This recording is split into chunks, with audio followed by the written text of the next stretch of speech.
Hi, so today's tutorial is titled, When in Doubt, Make Frittata.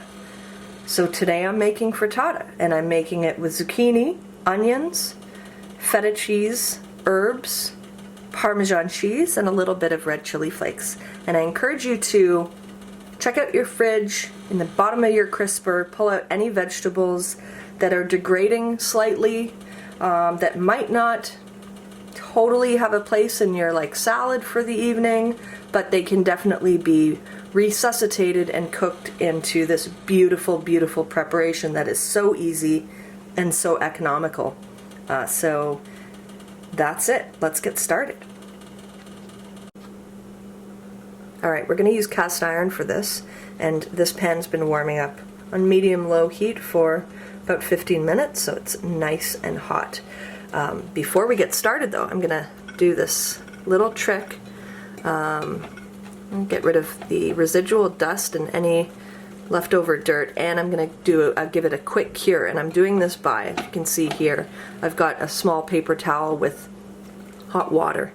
I'm going to squeeze that out a little bit. Now bear with me here, you might be like, what is she doing?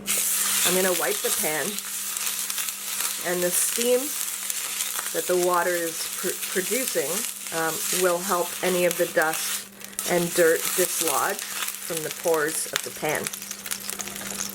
What I'm going to do next is add a small amount of oil, and I'm going to go back with the same wet towel. Now, this is a cool technique. I actually started practicing this in restaurants over the years when I had to cook with cast iron on the hotline, and they weren't allowed to go to the dish pit, so we had to kind of tend to our pans during service, which was a pretty incredible feat, and a story for another day. Anyways, so if you can see closely here, what's happening is the moisture is evaporating and the oil is depositing in this kind of symbiotic manner. And for whatever reason, this is a really amazing way to get your cast iron hot and primed and quickly cured and ready for the preparation. So it's ready to go. It's looking good. I'm going to start by adding the butter and the onions. You might think it looks like a lot of butter, but this is 4 really healthy portions. So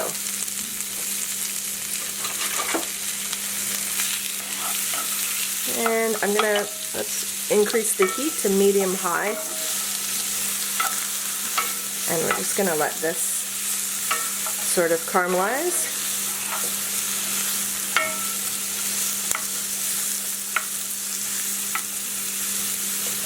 Now the trick to any type of good frittata, omelet, any egg preparation is that you want to have your vegetables fully cooked in the final result.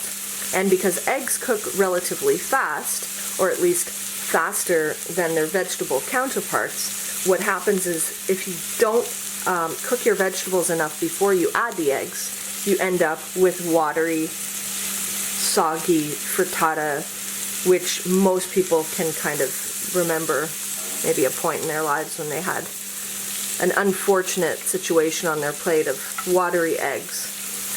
So this is a great way to solve that problem. So cooking your vegetables first is key, and evidence of the moisture leaving the vegetables is, of course, the steam that's coming off of them right now. So we're going to let them cook for a minute. I'm going to season them a little bit. Of course, the seasoning helps draw the moisture out. So I'm going to let this go for another minute or so, still until they're starting to get translucent, and then we'll add our next ingredients.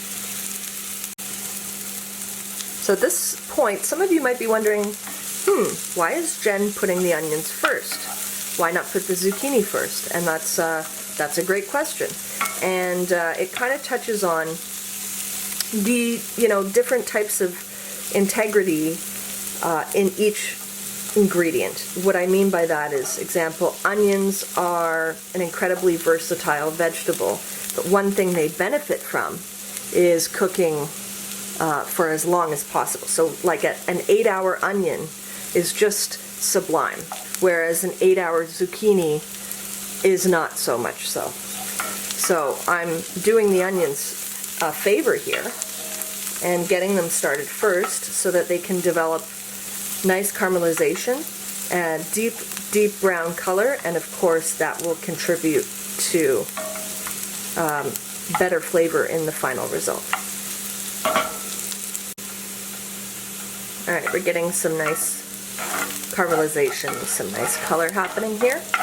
I'm going to add the zucchini next, and I'm going to just move everything to the side here. Let's move all the onions over for now. For a second, let's get our zucchini slices, or rondelles if you'd like to be technically accurate today. Alright, and we're just going to kind of organize them nice and flat at the bottom of the pan. Move the onions over. Oh, that's good. Oh, that's good for today. Now, I'd like to char the zucchini a little bit, so I'm not going to disturb it too much for the next couple of minutes. I'm just going to let it kind of do its thing and interact with the pan. Again, my heat is medium, but when we are working with cast iron, of course, that medium is much higher than if you are working with a regular, non-stick Teflon or so on and so forth. So keep that in mind. And of course, if stuff is getting too hot, turn it down. Or, if you're freaking out and panicking, remove from the heat. It's a really easy fix. So we're going to let that sit. It's going to brown a little bit. You can see it's already kind of happening on the bottom here.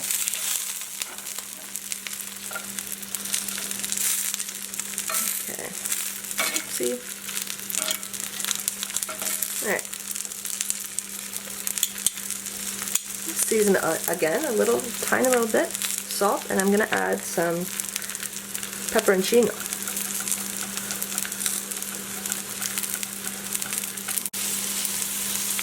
Okay, so zucchini is nicely colored on the bottom. That's going to look great when we flip it over and present it on the other side. We're ready to add the eggs and finish this up. Alright. You can also do, if you have a little bit of butter left over, you can add a couple more dollops around the edges if you're feeling extra spicy today. And then we're going to go ahead and add our eggs. Using 6 eggs here.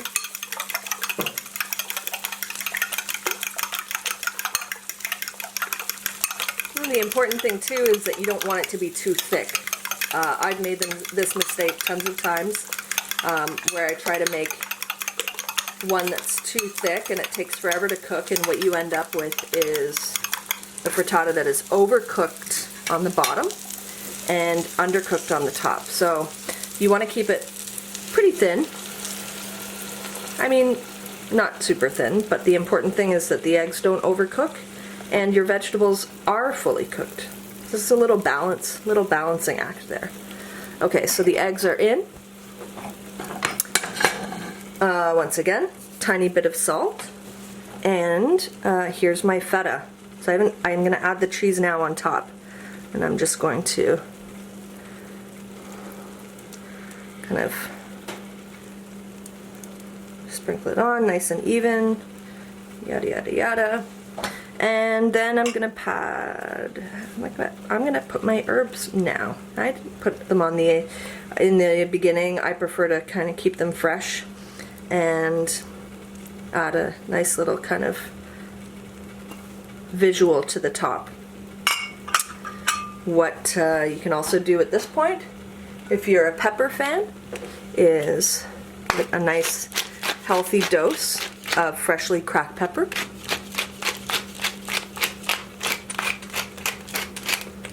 Okay. And that's it. It's gonna sit here. Let it sit here for, I don't know, a minute or so, and then you can finish it in the oven on broil. It'll take like 15 seconds, maybe 30 seconds, depending on how thin your frittata is. So I cheated, I forgot, so I literally just turned the oven on, so we're gonna wait for a second and then we'll come back to this. Also, if you want some visual cues to assess the frittata, take a look at the edges. You'll be able to see that in fact it's starting to cook already nicely around the edges.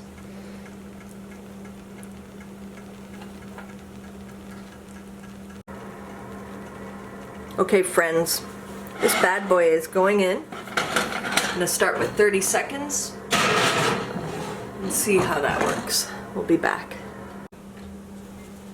Alright, so it's been a little bit longer than 30 seconds. It's been maybe about a minute and a half, but no more than that.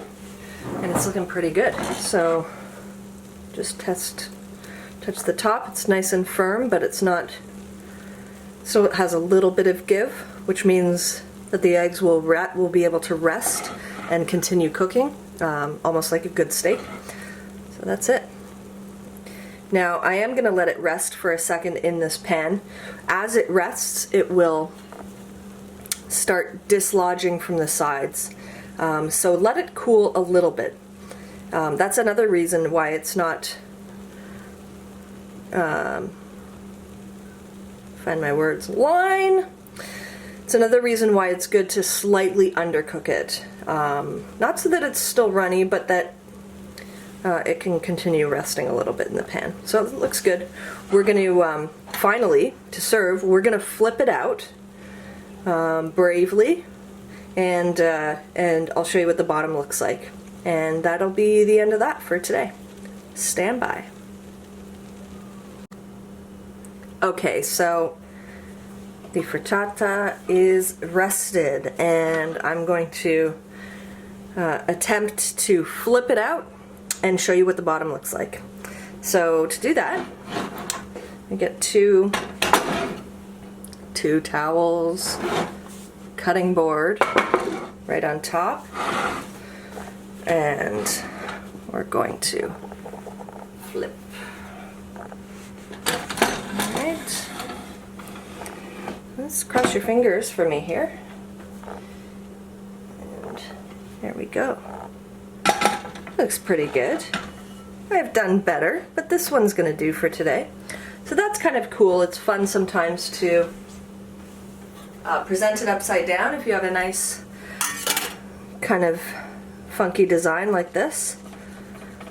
And then also sometimes what I like to do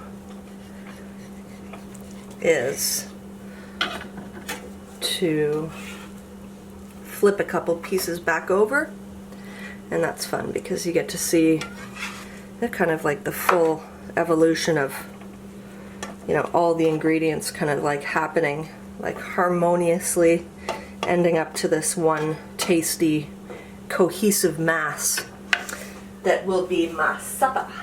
So that's it. A little bit of herbs